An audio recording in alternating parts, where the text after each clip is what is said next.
Sur la Côte d'Azur, le ciel reste un axe stratégique pour les déplacements des plus fortunés. Malgré les critiques liées au bruit et à l'empreinte carbone, le transport en hélicoptère continue de prospérer, porté par des événements majeurs comme le Festival de Cannes et le Grand Prix de Monaco. Mais la filière se projette déjà vers une nouvelle ère, celle des appareils électriques à décollage vertical, les IVTOL.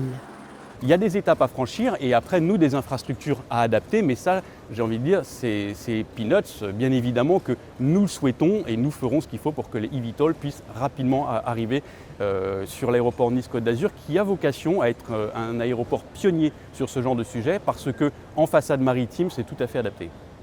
Pour les pilotes, ces nouvelles machines pourraient remplacer progressivement les hélicoptères traditionnels.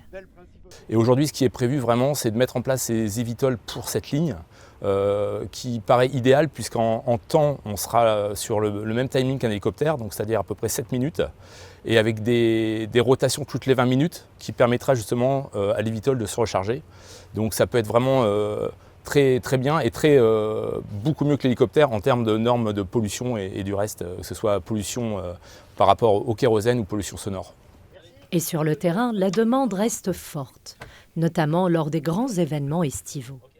Durant le festival de Cannes, c'est pareil. Il faut savoir qu'en temps normal, pour aller à Cannes, il faut entre 45 minutes et 1h10. Pendant le festival de Cannes, il faut compter 1h30 à 2h.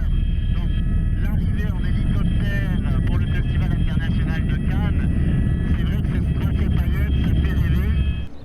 Une activité qui, entre luxe et transition écologique, cherche encore son équilibre.